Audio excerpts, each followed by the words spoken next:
That person may be your father, maybe your son, maybe your partner, your husband, your wife.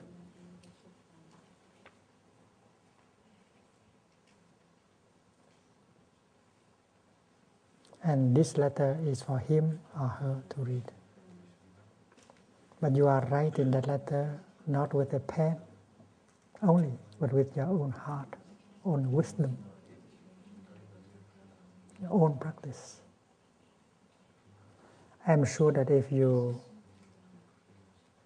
write that letter, if you succeed in writing the letter in that spirit, you get the healing, you get the transformation into yourself.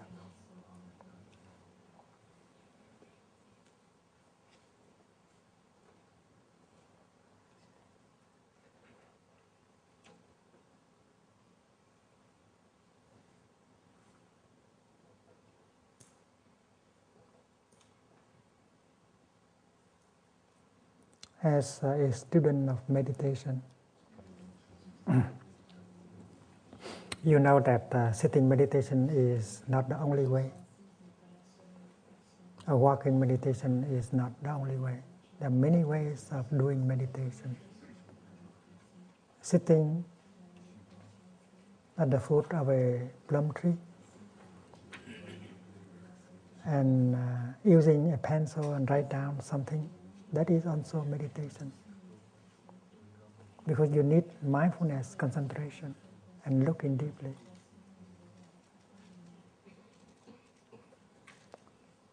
Suppose you sit at the foot of a plum tree and you jot down on a piece of paper the conditions of happiness that are available to you now. You do it because your teacher has asked you to do it, or you do it on your own. I want to know how many conditions of happiness I'm having now. And you sit down and you write. That is a true meditation. You need mindfulness, concentration. Here I can do walking meditation a day, each day, and several times a day. That is one condition of my happiness. Here the air is fresh enough. You write down these kind of things. And as you jot down one line, you feel happy because you are in touch with one condition of happiness. And you are in touch with the second condition of happiness. And then there will be time when you see that 2 pages of the sheet of paper is not enough. And to write that for whom?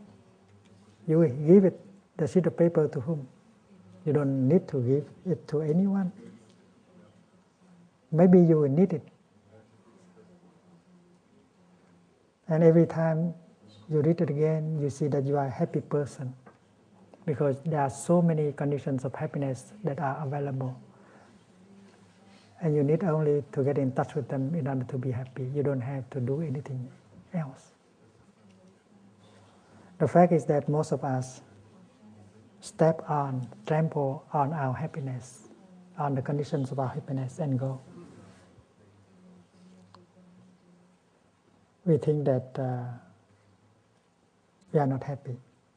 We need some more conditions to be happiness, to be happy, and these conditions are to be sought in the future. Most of us do like that,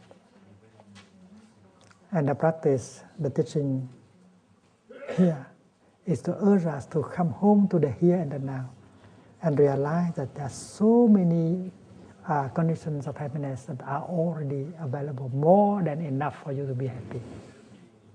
You are reminded by yourself, you are reminded by your Sangha, by your teacher, that the kingdom is here, just enjoy it.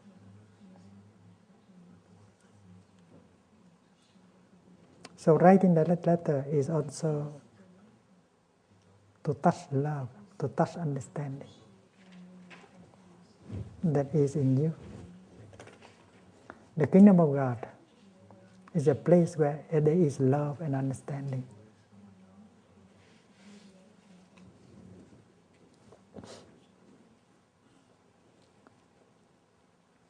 Many people think that the kingdom of God is a place where there is no suffering.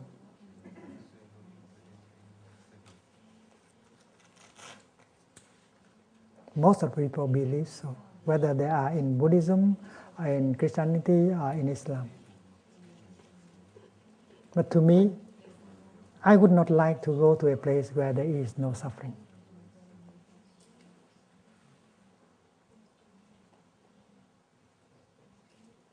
Because I know that such a place cannot exist.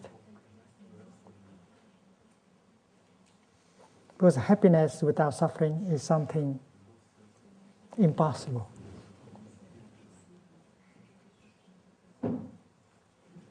It's like left and right. You imagine that the right can exist without the left, which is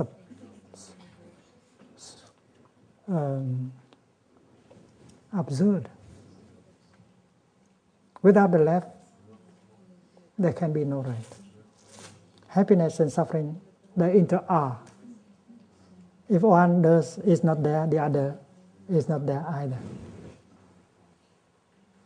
If you are not hungry, you cannot feel the joy of having something to eat, right? If you are not cold, you will not feel the happiness of having something warm to wear.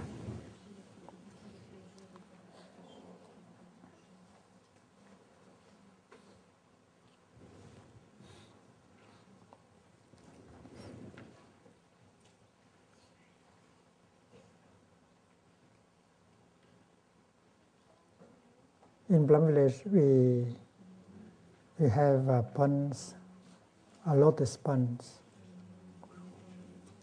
And we know that lotus cannot be grown without the mud.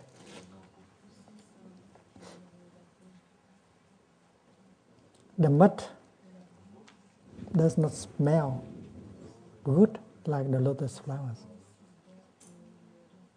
But without the mud, there is no lotus flower. If you are a gardener, you know that the compost is very needed for the flowers, for the vegetable. The manure, the compost.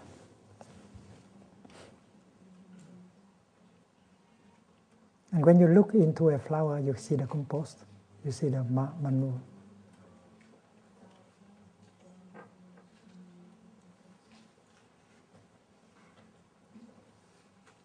Flowers and garbage, they depend on each other.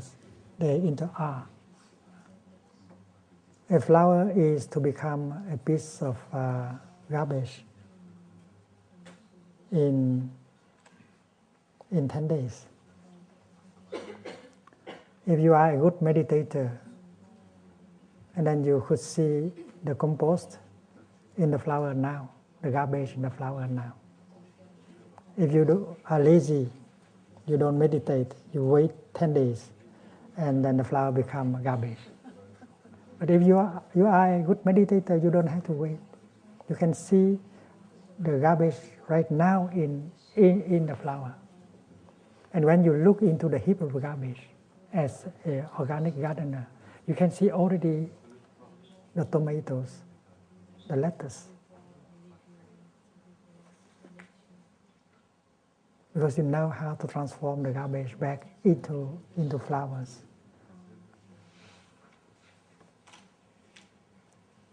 The same thing is true with suffering and happiness. Suffering and happiness, they are both organic. Happiness can turn to be suffering if you don't know how